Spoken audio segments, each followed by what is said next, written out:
Ladies and gentlemen, welcome back to the finest on of War Soulstorm this side of East Yorkshire. And today we've got a 1 vs 1 on Emerald River.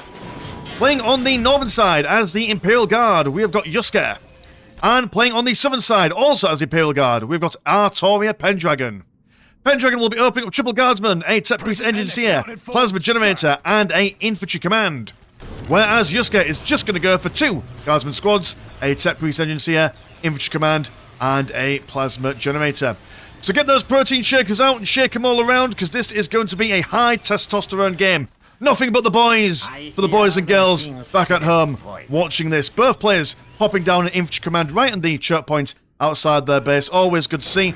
Yuska will be slightly slower at capturing all these strategic points across the map, considering that they've only gone for 2 Guardsman squads, as opposed to Pendragon, who has gone for 3. And yeah, on the Emerald Green River. Now, it's slightly less green than it was in the OG Soulstorm, with all these wavy little blue waves, I suppose. A wavy wave, if you will, on these. So it looks a little bit less green, but you know what? They've filtered out the Mountain Dew, and now, conservation, recycling, and the general new Green Deal, I imagine. Yeah, both sides will be going for a command squad from the get-go. I assume, there we go, going for a Priest and a Psyker is Yuska. And then going for I assume you'll be going for the same as well. A handsome forward bolter turret, which I'm not going to comment on, but it is here. I mean, if you've got enemies coming on the northern side, just pop it just on this side or that side. Or parallel with your future listening post. That way they can both fire at the enemy, I suppose. But oh well, never mind. We're going to see no forward bolter turrets from Yuska over here, just moving around and capturing all the things they can. Also coming out with an extra Commissar as well, so just in case extra melee combat is required, or just joining the boys to increase their overall HP and morale damage. Or HP, which is health points, or morale points, which is morale points. So I haven't cast the game for a couple of days, so I'm like, never mind me. Look at that, I was about to zap the commander with some lightning and he just got punched in the face. Glorious stuff. Yeah, no, my brain's not working very well today, as is usual. So really, actually, my brain is working as normal as possible. So there we go, but yeah, beautiful opening punch and crunch from the command squad. They will see the heavy bottle turret there, and they decide to not go for that, but they are denying this strategic point here. Over Pendragon has now finished capturing this stuff over here, so he might bring some boys over, but in fact, we'll go and harangue and harass those guys over yonder. Thankfully, both these players have picked very similar colour schemes, so it's going to be hard to tell who's doing what, so once again, the old try and test method, just look down on the mini-map down here, they'll give you a rough idea who and what team is where. But the Guardsmen of the North have been sent running all the way back to base. The Tech Priest Engineer is hurriedly attempting to finish off this listening post, so that they may be able to then jump inside and provide some defensive cover. Both command squads. I'll just try and highlight the ones that are the northern player, so that way we know who's on what side. Southern ones have been knocked around quite a lot. Couldn't do with moving these guys a little bit forward to provide some firing support, but I think they're just quite keen on standing in a defensive posture, instantly upgrading this listening post as well for defensive reasons. Yet to build a listening post on the relic, but that's fine. Strategic points over on the northern side has been denied by Mr. Pendragon.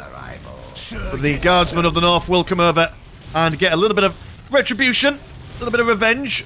They do outnumber them, so pound for pound they will win this all day long. Now, for Imperial Guard up against Imperial Guard, there's 2 different ways that these players could probably play it. They can either go for souped up Guardsmen by giving them as many upgrades and heavy weapons as humanly possible, especially if their opponent is going for a mass of infantry as well.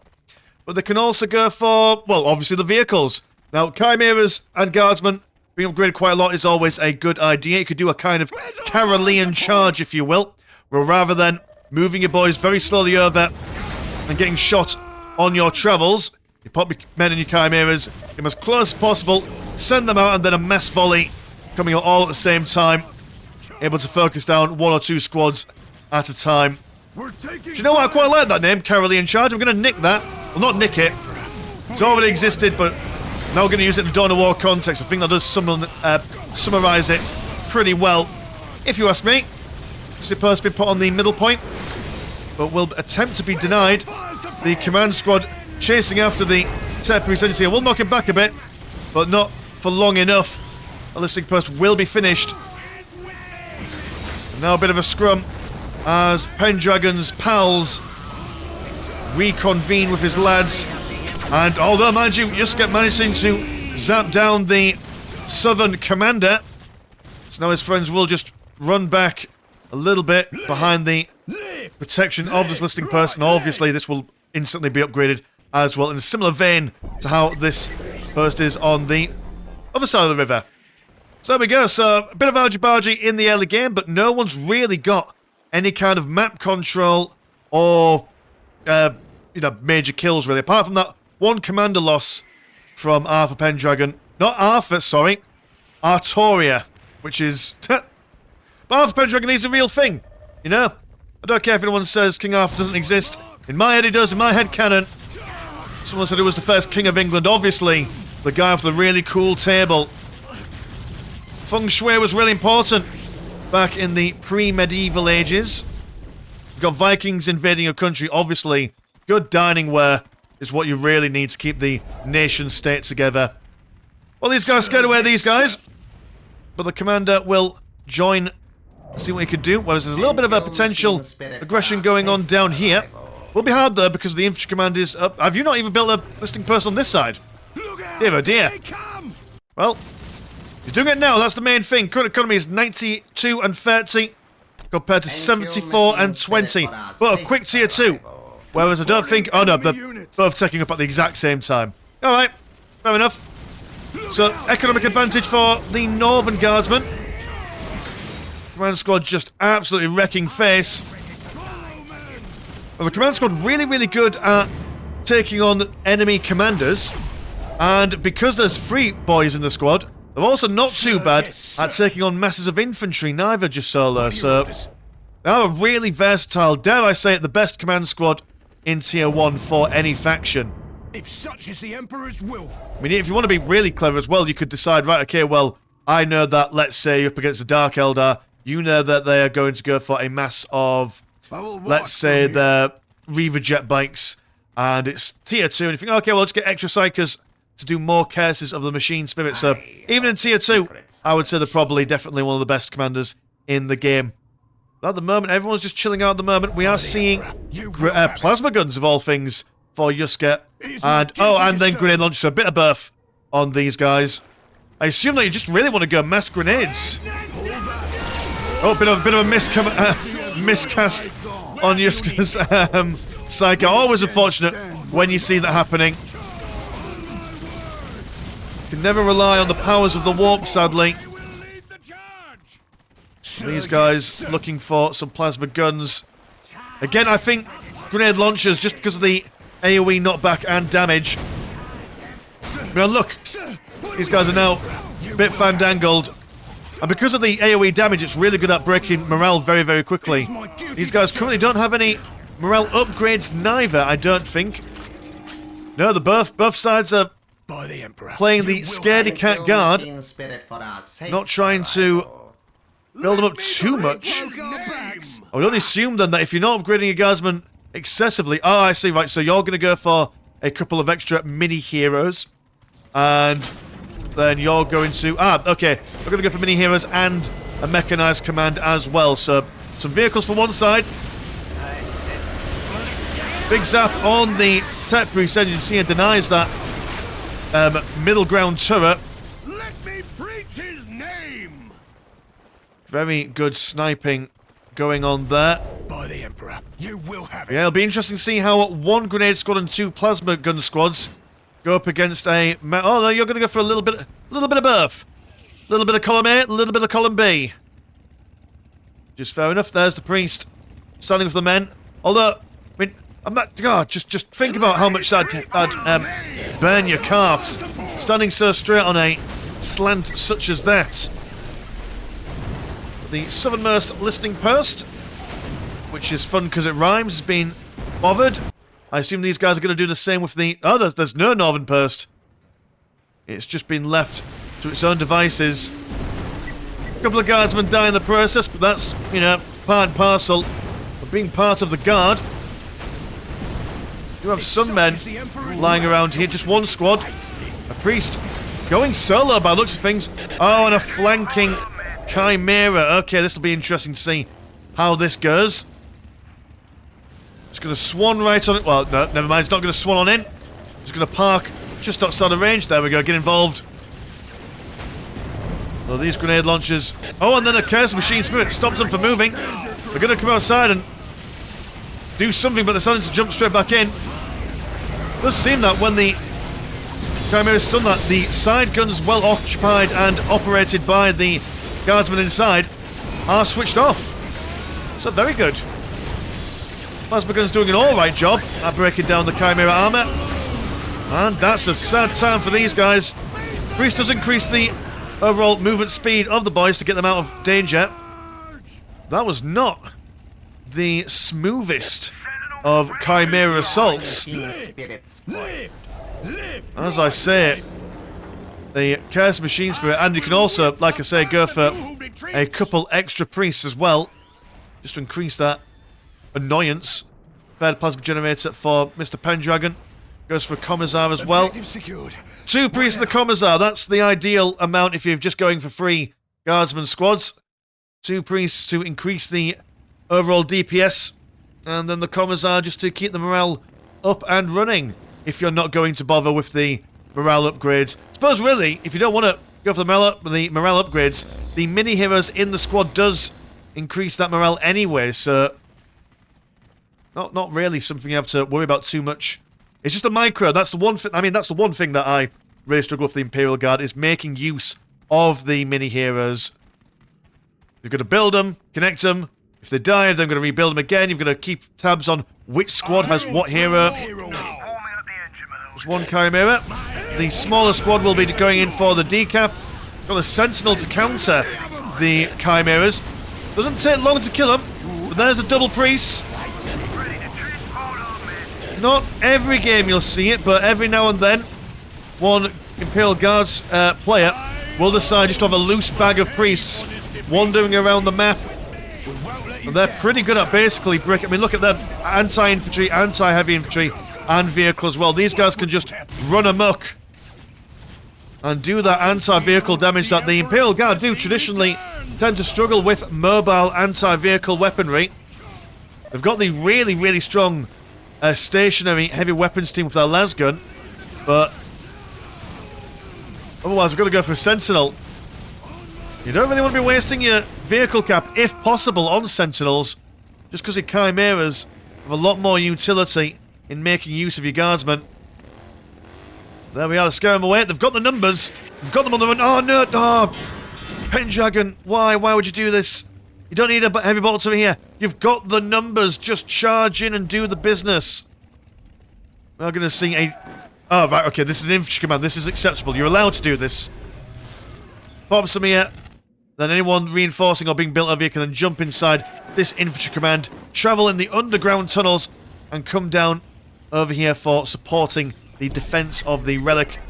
Current economy is 117 and 60 compared to 80 and 39. It does seem that the Southern Guardsmen are just not bothering with their economy today. It's not a terrible thing. They spent more on getting more to fight with. Can't exactly fight with a £5 nerf. This priest just running on down. Just died pretty quickly though when concentrated. Now sent these guys a backpacking into the infantry command. There's a heavy bottle turret for Yuska. Commissar to inspire the men. Can't break their morale. Also increase their firing rate, if I'm not mistaken. Another temporary agency have been taken down. That's always a... They'll sometimes see players say, oh my goodness, there's a turret being built up. Quick, try and kill a turret. But Pendragon's doing a really good job at focusing the build-up rather than the actual construction itself, so mighty fine job going on there. Infantry command now being focused down. I will walk from here. Normally quite difficult to take those guys down, but if there's no temporary agency in repairing it, and This, you know what? I'm being taken aback. Maybe the plasma guns were the way forward here. Beautiful Valkyrie smash there. Well, the Northern Commander have taken down a lot of structures there and decapped the relic as well. Might have lost a couple of men in the process, but Imperial Guardsmen reinforce at 20 blue. You don't necessarily need that much money, actually, to keep your fighting forces alive for very long. Gas machine spirit on the Sentinel, tasting his own medicine. But they'll fall back for the moment. They do have that heavy bolter to... Well, actually, no, you are a missile launcher? No, you have not been upgraded with missile launcher yet. Fair enough. So in this heated exchange, actually, Southern Guardsmen seem to have a little bit of the advantage here. They've got the map control on their side. It would really help if they decap the thing over here as well. Just so they could really capitalise on that map control. Here comes that charge as I mentioned earlier on. You get nice and close. Boys then could just open complete fire with everyone having to get into position. A zap on the commander. They've lost their own priest. And there we go, full squad wipe on that command squad as well. I'm not sure what they're fighting over. The relic has been killed. They know the army's there. No point in attacking the enemy where the strongest. I will have their hearts. By the Emperor's will, we are But there we are. Lots of dead men in this narrow corridor here. Maybe they're putting pressure on just to prevent the relic from being recaptured. That would be my guessing game. There's a basilisk there. And only a few games go by where I don't recommend artillery, but you can always get more. It's never a bad idea. We have tier 3 for Arth Pendragon, but we've also got... sorry, not Arthur, Artoria. No, Artorius or whatever, I forgot his name already. Cascans and the Ogrins. Well, here's the elite, the cream of the crop, the creme de la creme of the Guardsman infantry. And they're going to be walking around the flanks at the moment. Mr. Pendragon decides to go down the centre. He knows that there's a basilisk somewhere. He's looking to hunt that down. We'll have access to the staying alive ability. There we go. But how much fire comes towards them? Nothing's going to kill them. Yeah, no, actually, no, I'm quite sold now. Those plasma guns are doing a lot more damage than I was expecting against these structures.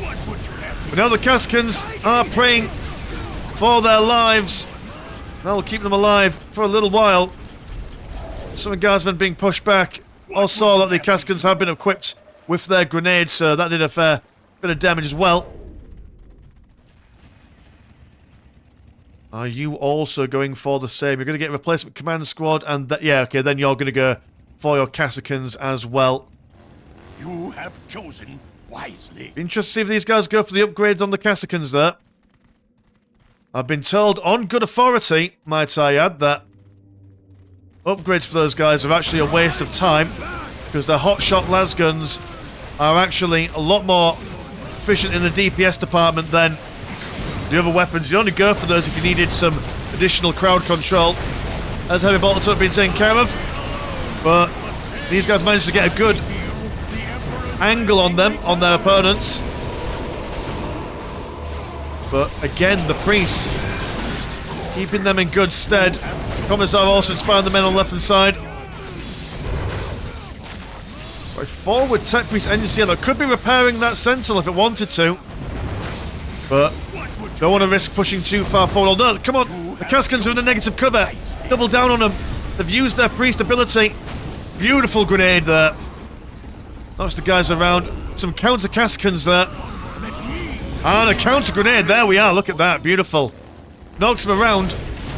Which then, but one thing that a AoE knockback does is, say for example, when those guys were knocked down, you had half the squad over here, half the squad down there. It reduces the overall DPS, unless of course they move around a little bit. But also because there's less models on this side, the squads that are firing at them will then focus fire more on individual models. So that you're more likely to kill models rather than do a little bit of damage to the whole squad, but then will inevitably get their health regen. So that's one reason why area control and AoE knockback is a really, really strong tool for any army, really. I mean, I'm thinking, what army doesn't have a lot of AoE knockback? Would that be the Dark Eldar? I can't think of something off the top of my head where they do have a lot of knockback. No, I don't. And I think same with the, well, same with the Eldar, really. Apart from their shuriken, not shurikens, their jet bike thingy-madoodads. But not jet bikes, the ones that jump rather than the ones that just snail around. I know that makes no sense. I appreciate it makes no sense. Attack, you dogs! You know what I mean? They jump around. Never mind. I'll shut up now. Anyway, these guys moving into a flanking, but they've kind of flanked themselves here, chasing after these guys, and now they're being bamboozled by these lads as well on the northern side, forced backwards by a mighty lightning zap. Gaskins of the southern variety moving forward. They've got a priest of their own now. Standing ready. One squad staying alive by the priest's prayers. Missing the. Oh no, man, they got a little bit. Oh, I quite like that. The Gaskins saw that the Valkyrie fire was coming down, felt a bit sorry for them, so they moved a little bit in just to make them feel a little bit better. That's kind. Well, there's a Lehman Russ. And do you have Lehman Russ capabilities? Not quite yet. Okay, so Southern Guardsman has got a little bit of leeway here. That Lehman Russ is just an absolute beast. Really fast firing rate on its main cannon, with 3 other shooty bits as well, so it can just mow its way through a squad of guardsmen. Lickety split. No questions asked. But the Chaos Machine Spirit does hold it back for a little while. But now is the time to really push in. Make use of your tech advantage while you have it. You've got men standing around Arthur Pendragon, Artoria Pendragon, if that's even your real name. And you've also squad capped yourself. Build another infantry command so that you can then get your Urgrins out. That's what we want to see. Oh, there's an assassin. Don't normally see an assassin. But ideal for sniping down lightly armoured infantry. Here comes the Cascans to decap the strategic points once again. See, he's got the map control, or at least the potential for major map control if he really wanted to. He just not believing in himself. I suppose that's the main strategy that you need to. I mean, if you're new to Dawn of War Definitive Edition, or you know you've been playing a while and you need to know how to improve your play, number one tip: just believe in yourself.